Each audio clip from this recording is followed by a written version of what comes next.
In September 1944, as the Pacific War pushed closer to the Japanese inner defenses, a quiet morning over the Peleliu Islands held a secret that could decide the fate of an entire invasion force.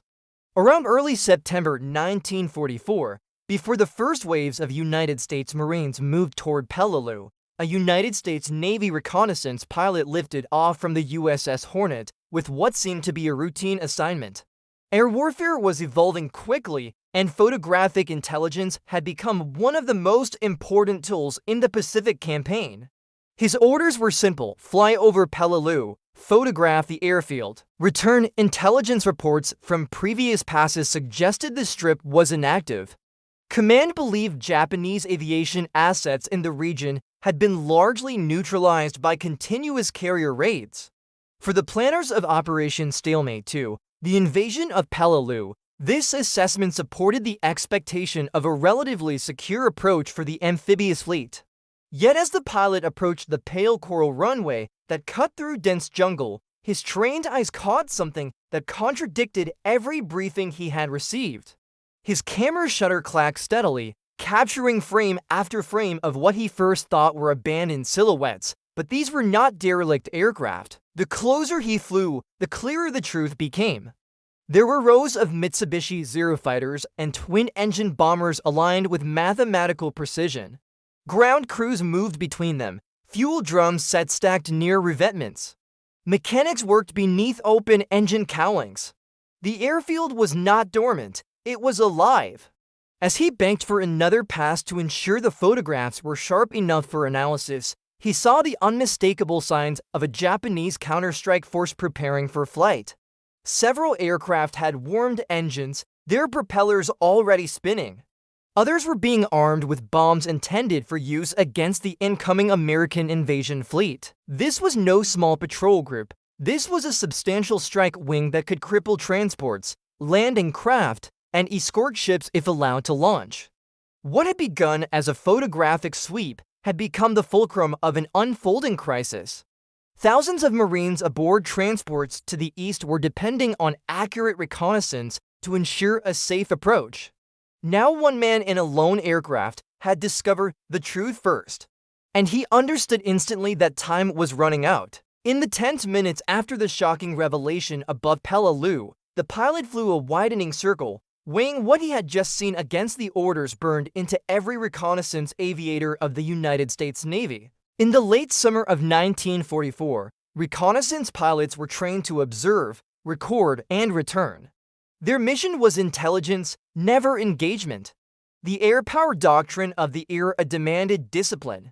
Aerial observers were warned that improvisation could compromise operations or jeopardize the carrier group. Yet, as America prepared to launch one of the most complex amphibious assaults in the Pacific, this pilot faced a dilemma that no training manual could resolve.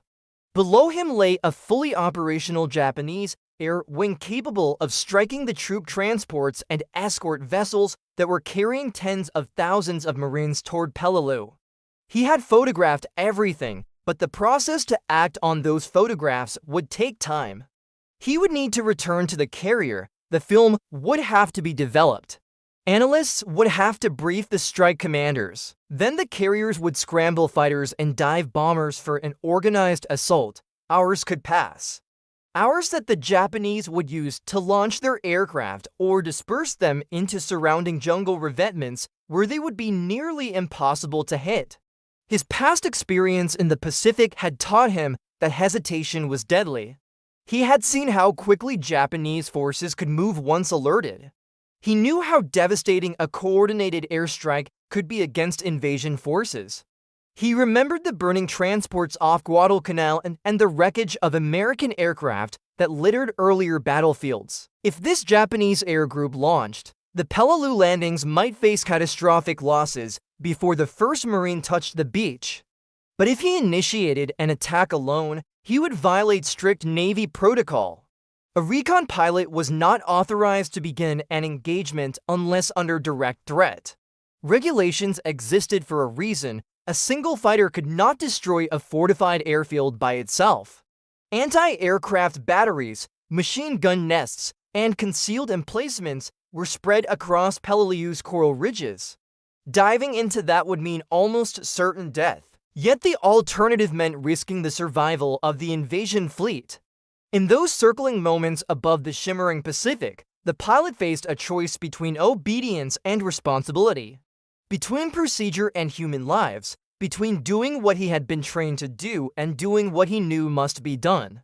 And with every second that passed, the Japanese on the ground moved closer to launching their deadly strike. In the early hours of September 1944, with the tropical heat rising from the Coral Island below, the pilot made a decision that defied doctrine but aligned with the hard logic of war. As America prepared for the assault on Peleliu, he pushed the nose of his F6F Hellcat downward toward the active Japanese airfield. What had been intended as a photographic mission was about to become a one-aircraft strike that no operations planner could have anticipated. The Hellcat was a rugged naval fighter built for air superiority, not for solo attacks on fortified ground positions. Its ammunition was limited, its armor protection was modest, and its fuel margin was tight after an extended reconnaissance sweep. Yet the pilot calculated that surprise could compensate for his disadvantages. Japanese ground crews did not expect an attack from a lone aircraft that had approached on a predictable recon flight path. Using the sun at his back, he descended in a steep angle toward the parked fighters near the north end of the runway. As he opened fire with his 650 caliber machine guns, streams of tracers tore across the revetments. The round struck fuel drums stacked beside a row of Zero fighters. The drums erupted with a brilliant flash, sending a plume of fire skyward. The first chain reaction raced down the flight line, igniting wings, fuselages, and exposed fuel tanks. Shocked Japanese ground personnel scattered. Some attempted to drag aircraft away from the spreading flames, while others ran for cover as explosions rolled across the airfield. Anti-aircraft crews scrambled to their guns, shouting orders across the chaos. The pilot leveled out only a few hundred feet above the runway, feeling the concussion of blasts rock his aircraft. Shrapnel snapped past his canopy and clattered against his wings. He gained altitude, but instead of retreating, he turned back for a second pass. His ammunition supply was already reduced, yet he targeted the central fuel depot, where dozens of barrels were stacked beside maintenance sheds. Diving again, he unleashed the remainder of his rounds into the volatile cluster. The result was immediate. A massive fireball consumed the depot, engulfing maintenance gear, spare parts, fuel lines, and several bomb-loaded aircraft waiting for launch. The roar of the explosion echoed across Peleliu's limestone ridges. Japanese gunners opened fire with renewed intensity. Tracers streaked upward as the pilot struggled to climb out of range.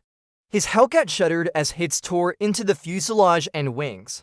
Oil pressure began to drop and engine temperature surged. But the destruction he had inflicted was unmistakable. The once orderly airfield was now an inferno of burning aircraft, detonating ammunition magazines, and collapsing hangars. With his guns empty and his engine failing, he set course toward the distant silhouette of the USS Hornet, not yet knowing whether he would reach it or what consequences awaited him if he did. In the late stages of his return flight, the damaged Hellcat shook with every vibration of its stressed engine. The pilot scanned the distant horizon for the shape of the USS Hornet, knowing that oil streaked down the fuselage and the propeller spun with uneven rhythm. He was aware that carrier recovery under these conditions was dangerous. Yet the greater uncertainty loomed in his mind. He had violated strict reconnaissance procedure.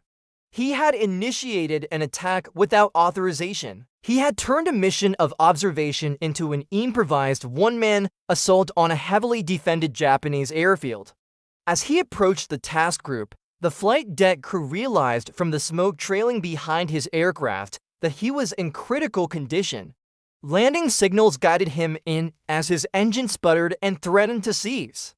The Hellcat hit the deck hard, its landing gear absorbing the violent impact before the arresting wire jerked it to a halt. When the canopy opened, the pilot emerged exhausted, soaked with sweat, and bracing for the reprimand and he believed was inevitable. Officers and deck crew rushed toward the battered fighter. Instead of anger, they found themselves staring at a machine riddled with holes, its surfaces torn by shrapnel, its oil system nearly destroyed. Flight deck personnel immediately recognized that he had flown through intense anti-aircraft fire. As the intelligence team retrieved his film for development, radio reports began arriving from scout aircraft and radar intercepts. The Japanese airfield on Peleliu was engulfed in flames. Secondary explosions continued long after he had departed. Dozens of Japanese aircraft had been destroyed on the ground. Their fuel and ammunition stores had erupted into massive fires that consumed the strike force intended to hit the approaching Marines. When the photographs were developed, they confirmed the full scale of his discovery and the destruction that followed. Analysts pieced together the timeline quickly. If the Japanese aircraft had launched as planned, they could have struck the invasion fleet at its most vulnerable moment. Transports loaded with men, equipment, landing craft, and supplies would have been exposed with minimal room to maneuver. Historical assessments from Pacific War historians later concluded that the loss of a Japanese airstrike at Peleliu significantly reduced the danger to the Marines who landed on the island on September 15th. The pilot was not punished. Instead, his actions were quietly acknowledged within the carrier group as a decisive moment in the lead-up to the battle. His unauthorized strike had altered the conditions of the invasion before it began. While official documents did not publicize the incident widely, the impact was unmistakable.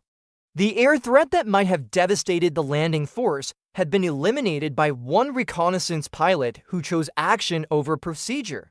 In the unforgiving environment of the Pacific War, his decision showed how a single act of courage could reshape a major amphibious operation. His story became a reminder of the hidden heroism of reconnaissance aviation, an element of World War II military history that is often overshadowed by larger battles but remains essential for understanding how the war was truly fought.